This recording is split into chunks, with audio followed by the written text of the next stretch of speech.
Good morning, punters, and welcome into another episode of The Tripod, where this week we will be breaking down week 5 of the NFL. We've had an epic start to the season so far, 3-1 on best bets last week on the NFL, and 14-5 overall now for the season after cashing our bet on the Buccaneers under team total yesterday.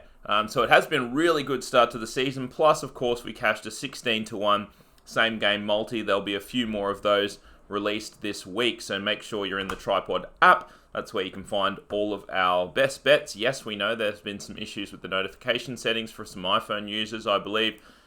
Rest assured, we are working on fixing that, so hopefully we'll have a solution for you guys shortly. Let's get kicked off. We've got a few best bets and one, I think our first disagreement, our first side bet of the NFL season as well. Let's get started, guys. Let's kick things off with the Jags at the Houston Texans. The Texans are 5.5 point favorites. The total is 54.5 points. I put the best bets up there on the board. I'll probably just read them out now for you guys. We are taking the Texans in this one. We're laying the 3 points with them in the first half. The best price for that is $1.86 on Bet365. And we're going to take the Texans team total over 29.5 points. You'll find that one on Unibet at $1.85. Now, the Texans, yes, 0-4. They've had a horrific start to the season, but I think I'm going to give them a pass because a lot of those games were against tough opposition to start the season. This Jags team is the easiest team they've faced so far for sure. And now, finally, Bill O'Brien is gone. Everyone hated. I don't know a guy that thought Bill O'Brien was a good coach. He's finally gone. Do the Texans get the fired coach bump for this week? I think that they do, honestly. I mean, you've heard stories coming out of the camp.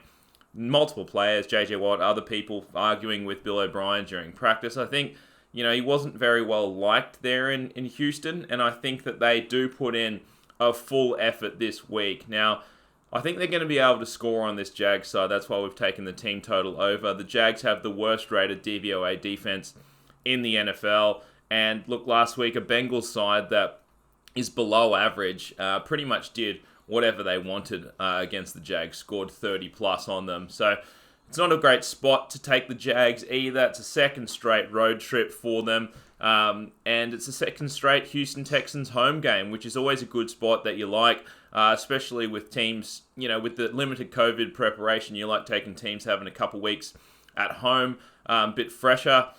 Texans got fans back at the stadium last week. It didn't help them, but I think it does help overall, having a bit of fans at the stadium there in Houston. And to be honest, the Vikings have been terrible all year long, but that game last week was by far the best game that this Vikings side has played. So I'm not going to judge the Texans on losing to a terrible Vikings team because they played way better than they have the rest of the season.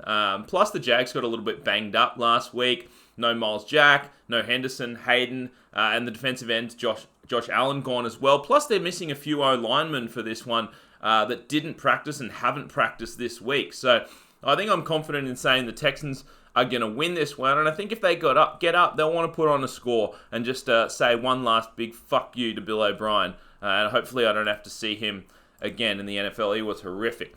Let's move on to the Philly Eagles at the Pittsburgh Steelers. The Eagles are plus 7 points and the total is 44. You'll see the best bet on there on the screen. We are taking the Steelers team total over 25.5 points. It's $1.85. You'll find that one on Ladbrokes and on Neds. Reasons why I like the Steelers, I think they're a completely legit team, and it's tough to kind of take 3-0 teams in the NFL because, obviously they've been winning games and they've been looking good and you hardly get any value on them. But this Steelers side may just be completely legit. I know that the defense is legit, and let's not forget, a lot of teams, you'll say 3-0, a lot of teams that were in week 5 of the NFL, they got the bye last week, essentially. I know it's kind of, you call it a COVID bye, but that still means something.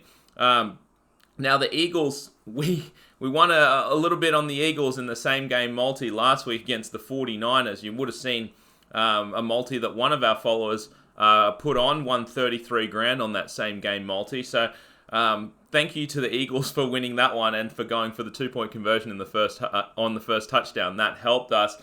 But it's a bad spot here for the Eagles. You're a double-digit underdog in San Fran, you get the upset win, and now you have to travel again. I know it's not as far, but it's always a bad trend to take a team that got the upset win as a big underdog and then has to go on the road again as an underdog, because sometimes they just, it's a little bit of a letdown for them. I think we might get that from the Eagles in this one. And let's be fair, like the 49ers weren't great. They got stopped in the red zone a couple of times, and that 49ers team is banged up. So I think the Steelers side is way better. It's a good spot for the Steelers. I mean, look, this is their third straight home game. Plus, they got the bye last week, so they've been home for a whole month. I think that helps a lot. Their schedule will get harder. They'll have a lot more travel, but it's just a very favorable schedule for this Pittsburgh Steelers side to start the season.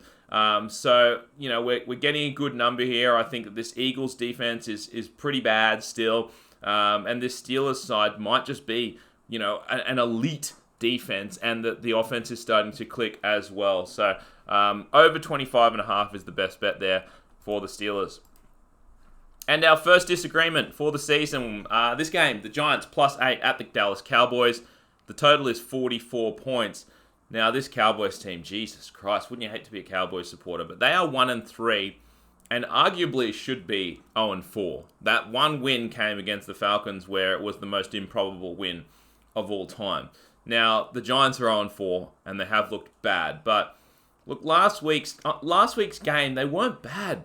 They lost 17-9 against a Rams side that is completely legit. This Rams side is good. I think they're, Super Bowl contenders. And 17-9 against the Rams team isn't terrible. And they were up. It was 10-9. 10-9, I think, down going into the fourth quarter. So that game was pretty close. And, the stats don't lie. This Giants team, I know everyone says you have a terrible defense, but they are statistically an above-average defense. We know that this Dallas Cowboys defense can't stop anyone. I mean, you just look at the scores that they've been, the shootouts that they've been in all season long. And now a bad defense gets even more hurt. Two defensive ends didn't practice this week for the Cowboys. You have the center in doubt. You have another offensive tackle in doubt. And on a personnel note, you might get Jabril Peppers back for the Giants, which would be a huge boost to the defense. Also, just think that, despite the Cowboys being 1-3, and I know this is just like a side note, but it's now that betting is legal in the States, and, all that people in the States have been able to do for so many years is just, play fantasy football. I think this Dallas Cowboys team has so many fantasy-relevant players that, your average Joe is going to want to bet on them a little bit more. He understands the guys on the team. They've got, 6 fantasy-relevant dudes on the team. The Giants have 0. So I think that the average Joe is going to be more inclined to bet on the Cowboys here, and I think +8 is a little too high. So that's what I'm taking with the Giants. We've got a $200 side bet, me and Jacob. I'm on the Giants +8, and he is taking the other side for that one. Let's move on to what should be a really fun game. The Vikings at the Seahawks. The Vikings are catching 7 points. The total is 57, and that's the highest total of the round, and for good reason. And we've got a best bet on this one. We're taking the first half total over 27.5 points. That's $1.87 on Unibet. And my God, I mean, these totals this year, and I think we've discussed on the pod, there's numerous reasons why we think the totals are up this year. I think the average total points per game has been 53 over the last 3 weeks, which is just ridiculous. But this Vikings side can't stop anyone. We know that's not the same. They're not the same defense that they've had in years past. They're just absolutely banged up. And they get their first win, last week over the Texans. So they're coming into this one with a little bit of confidence. Justin Jefferson has emerged as, the Diggs replacement that they hoped he would be. So now you've got at least Thielen and Jefferson that you can throw to there for the Vikings. Now, I think they might have just found their offense last week, but the defense is still just decimated. I mean, they came into the season really banged up on defense. Now you lose Eric Kendricks, the linebacker, and he is one of 2 linebackers on the Minnesota Vikings team that started the season with them. Everyone else is gone. Everyone else is fucking gone. They are absolutely banged up on defense. We know Russell Wilson has just been cooking all season. They're letting him do what he wants, and I think he's going to be able to move the ball on this banged up Vikings defense. Plus, you're also traveling West Coast to East on a back-to-back. Back-to-back travel spots here for the Vikings. Really tough spot, and generally that the defense suffers a little bit more with the fatigue. Every single Seahawks game has gone over this year, and they're really letting Russ air it out. I think he wants the MVP. He can smell it. It's not just that. They're not just letting him cook, but it's the fact that the defense hasn't been able to stop anyone. And they're getting in these shootouts. And I think it's going to be a similar story now. The Seahawks dealing with more linebacker injuries. Another 3 gone. So they've had to sign a dude off the street to the practice squad to fill the void there. You're still missing your cornerback, Thorpe, and you might be with... I think they are going to be again without Jamal Adams for this one. So both defenses banged up. Plus Chris Carson, you saw what happened to him with the Gator roll. I still don't think he's 100%. So I think Seattle's going to lean more on the passing game in this one.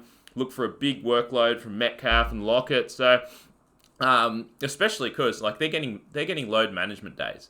DK Metcalf and Tyler Lockett got load management days. I just know that's they're kind of saying we are going to give them a big workload this week. So I expect Russ to air it out. I expect the Seattle to be able to score. I expect the Vikings to be able to score on them. Look for a shootout in this one. It's a high total, but I still think it goes over. And then a game that we don't have a best bet on, but I think I'd like to talk about it. It's the marquee matchup here on the Monday Night Football. It's the Chargers at the Saints. The Chargers are catching 8 points, and the total is 50.5. Look, this Chargers side is not that bad, I don't think. I know they're 1-3, and they lost last week against the Bucs, but that was a game that Tom Brady went absolutely bananas in that one. 5 TDs. And the Chargers led going into the fourth in that one, and you still just pushed the +7, which is I think what we had as a best bet last week. Just push on that one. And so the Chargers, not a phony cover, but I'd say probably deserved to cover that line and didn't. In terms of the Saints, that Detroit Lions team, they're up 14-0. I know it was early, but give up the lead again and lose by 6 when you probably should have covered. I think that line closed at about 4.5 points. So that's reasons to kind of take the Chargers in this one, but it is a back-to-back East Coast to West Coast travel spot for the Chargers, which is not great, especially early on in the season when, match fitness is not great and you haven't had a proper preseason to deal with. But the thing is, that's a bad thing for the Chargers, but this Saints side, now they're saying Michael Thomas is going to come back. I don't know if he is. Apparently he's good to go. And look, if he doesn't come back, those high ankle injuries usually don't come back 100% from those ones. And, if I was the Saints, honestly, I'd rest him because you've got the bye next week. And so that's just an extra 2 weeks that you can give rest to a guy that you kind of know you're going to need down the back end of the season. So, look, I wouldn't lay the 8 with the Saints, even though it's a bad spot for the Chargers, because I really think that, Michael Thomas, it'd be smart to rest him in this one, and without him and Drew Brees' noodle arm, it's tough to cover -8. But it's just a bad back-to-back travel spot for the Chargers, so I can't take them either, and that's the reasons why we're staying off the Monday night game. And that's going to wrap it. Only bets on 3 games this week, obviously excluding the game yesterday that we won a best bet on. So 4 best bets in total on 3 games. If you missed any of those, you can obviously just watch it back, or you can hop into the Tripod app or in the Tripod Punters Tips Forum Facebook group, and you'll find all those bets posted. I'll probably post them up later on today or tomorrow. But guys, thank you once again for tuning in. Enjoy the NFL this week and enjoy the NRL. Great game yesterday. I took some more money off Jacob, and it should be another cracking game tonight with the Eels Rabbitohs. So take care, stay safe, and always remember to gamble responsibly, and we will see you guys next time for the preview of round 6 of the NFL. See you then.